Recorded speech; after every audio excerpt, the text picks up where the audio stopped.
আসসালামু আলাইকুম রহমতুল্লাহ। সকল টেকনিশিয়ান ভাইদের শুভেচ্ছা জানাচ্ছি মোবাইল রিপেয়ার ভিডিওতে। তো আজকে আমি যেই কাজটা নিয়ে হাজির হচ্ছি সেটা হচ্ছে এমআই রেডমি নোট 5 প্রো।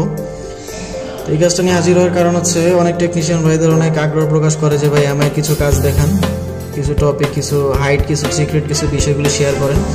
তো আজকে যে বিষয়টা শেয়ার করবো সেটা হচ্ছে এই ফোনটা রিস্টার্ট মারে। তো অনেক জায়গায় অনেক ফ্লাশ করেছে কিন্তু কোনো জায়গায় কোনো সম্পূর্ণ কাজটা হয় নাই। অনেক টেকনিশিয়ান পাওয়ার হয়েছে, চেঞ্জ করছে, অনেক জায়গায় অনেক খুবই ট্রাই করা হয়েছে, বাট কোনোভাবেই সম্পূর্ণ করতে পারে নাই। আসলে এই কাজটা কোথা থেকে প্রবলেম আজকে আপনাদেরকে দেখাবো। তো আমি ফার্স্টে ফোনটা ওপেন করতেছি।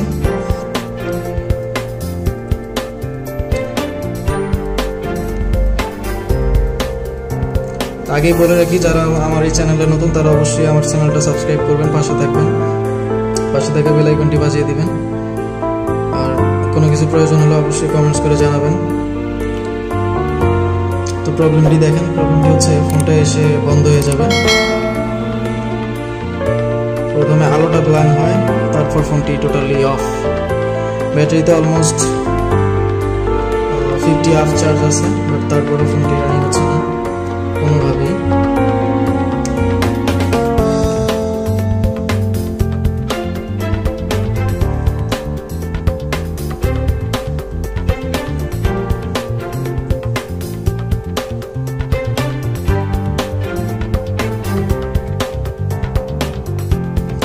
অলমোস্ট 54, বাট কোনোভাবেই ফোনটা রান হচ্ছে না। তো দেখেন আসলে কোথা থেকে প্রবলেম। তো আমি প্রথমে বলে নিই, যারা এই কাজগুলি করবেন তারা অবশ্যই বিএসআই লাইনগুলি আগে অবশ্যই মেপে নেবেন। বিএসআই লাইনের সাথে যে কানেকশনগুলি জড়িত, যে কম্পোনেন্টগুলি জড়িত তার সেইগুলি অবশ্যই খেয়াল রাখবেন। খেয়াল রাখলে আই হোপ, আমার মনে হয় ফ্লাশ করে যেগুলো হয় না সেগুলি হয়তো আপনারা ওকে করতে পারবেন ইনশাল্লাহ।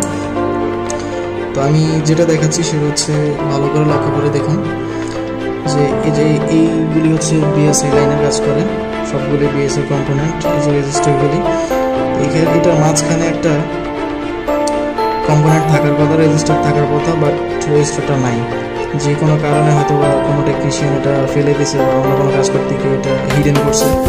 তো এটা আসলে অনেকেই হয়তো বা ধারণা করতে পারেন যে এটা কীভাবে বুঝলেন এই জায়গায় নাই। তো আপনারা ডায়াগ্রাম ইউজ করতে পারেন, সিগমা কি বা বিভিন্ন ব্র্যান্ডের ডায়াগ্রাম আছে, ওগুলো ইউজ করতে পারেন। ওগুলোতে দেখে নিতে পারেন যে কোনটার পার্টস কোন জায়গায় আছে কিনা বা সব ঠিকঠাক আছে কিনা, বা আইথ্রাফি দিতে পারেন। তো বেসিক্যালি আমি আইথ্রাফি দিয়ে দেখলাম, আমি কোনো ডায়াগ্রাম ইউজ করিনি। তো এখানে আপনারা সর্বপ্রথম এটা আপনি মাপ দিয়ে দেখবেন যে এখানে কোনো প্রবলেম আছে কিনা। তো আমি যেটা দেখলাম সেটা হচ্ছে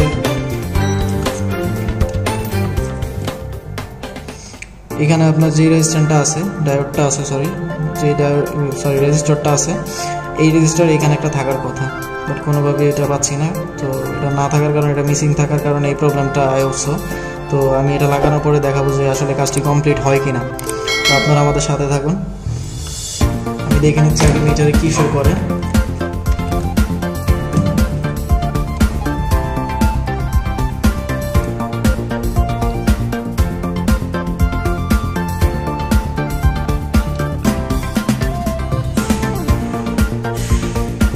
মিটারের দুই পাশেই মান আছে, খুব সুন্দর পারফেক্ট মান আছে।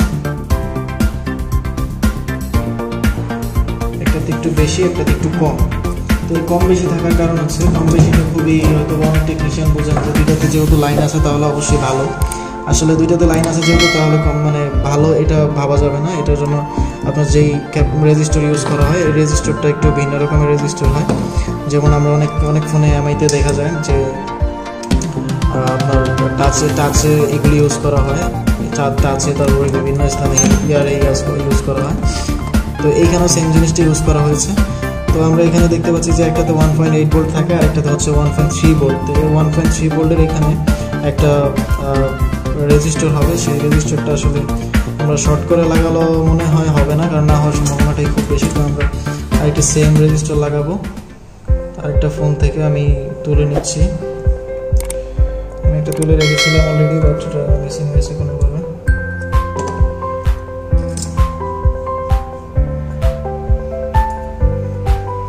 কোনো প্রবলেম, আমি আরেকটা নিয়ে নিচ্ছি। তো আপনারা দেখেন লাগাই কীভাবে।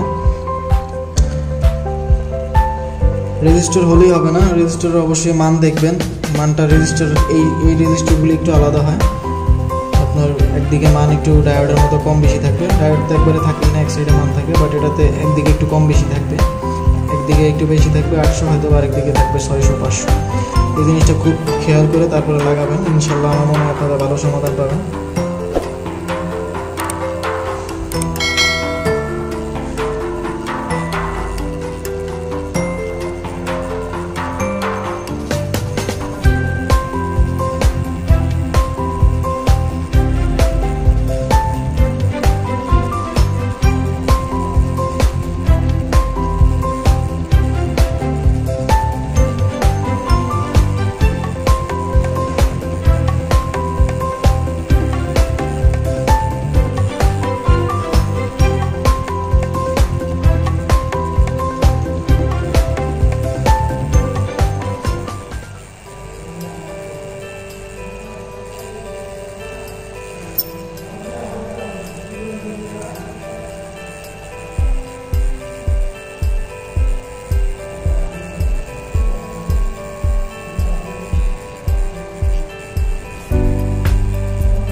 তো আমি আরেকটা বোর্ড থেকে তুলে নিলাম, আপনারা আমি যে জায়গাটা দেখাচ্ছি সেই জায়গাটা অবশ্যই দেখে ভালোভাবে বুঝে লাগাবেন, ইনশাল্লাহ আই হোপ সো যে এটা সমাধান পাবেন। যারা আসলে ফ্ল্যাশের কাজ করেন তারা এই কাজটা না বোঝার কারণে অনেকে ফ্ল্যাশ করতে গিয়ে অনেক প্রবলেম আরও ফেস করেন, ঠিক করতে গিয়েও বরঞ্চ আরও নষ্ট করে ফেলেন। তো তাদের জন্য এই ভিডিওটি, তারা অবশ্যই খেয়াল করে দেখবেন যে আসলে কী কারণে প্রবলেমটা হয়, ফ্ল্যাশ করার পরেও সেম প্রবলেম থাকে।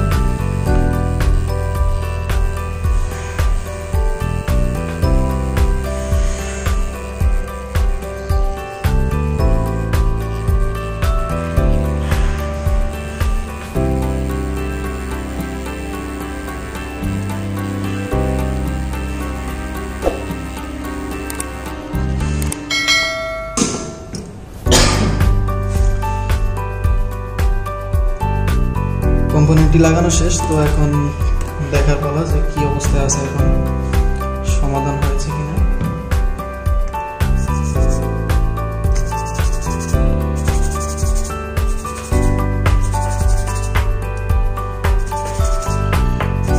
তো আমাদের সকল টেকনিশিয়ান ভাইদের প্রতি একটাই আবেদন থাকবে যে যারা যারা কাজ করেন তারা কাজের শেষে অবশ্যই এই জিনিসটা পরিষ্কার রাখবেন, যেন এটা দেখে মনে হয় যে কাজ করানো হয়নি। অনেক টেকনিশিয়ান কাজ করে দেখা যায় ভিতরে প্রচুর পরিমাণ ময়লা থাকে, রজন পেস্ট এগুলো আসলে মুছেই না, কোনোভাবে পরিষ্কার করে না করে দিয়ে দেয় কাস্টমারকে। তো এটা পরবর্তীতে অন্য কোথাও নিলে হয়তো বা তার ক্ষতি হতে পারে, এটা সম্ভাবনা এটাই বেশি থাকে।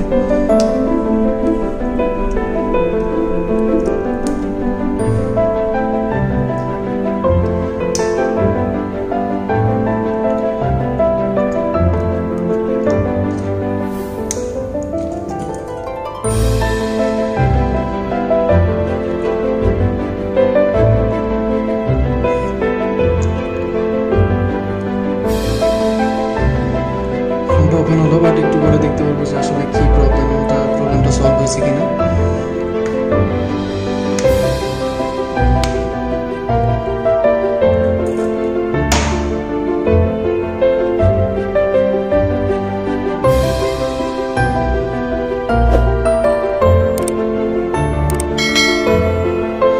মনে হচ্ছে ঠিক আছে, যতটুকু সম্ভাবনা ইয়েস।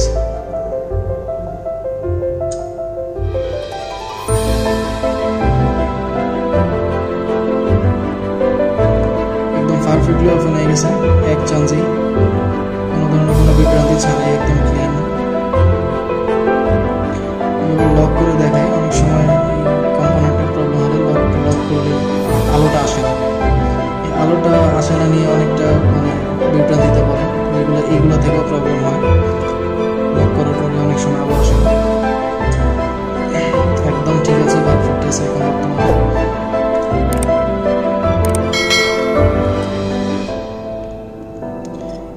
দেখেন এই ছোট্ট একটা কম্পোনেন্টের কারণে, রেজিস্টারের কারণে আসলে এরকম একটা প্রবলেম হয়েছে। তো আসলে যদি মানে কোনো টেকনিশিয়ান হয়তো বা অনেকটা ধারণার বাইরে থাকে এইসবগুলি, তো আপনারা অবশ্যই কোনো কম্পোনেন্টগুলি আসলে ছোট করে দেখবেন না, ছোট কম্পোনেন্টগুলিকে অনেক মানে ভালোভাবে গুরুত্ব দিবেন, তাহলে হয়তো আমার মনে হয় অনেকটাই হেল্প হবে কাজে অনেকটা আগায় নেবে আপনাকে।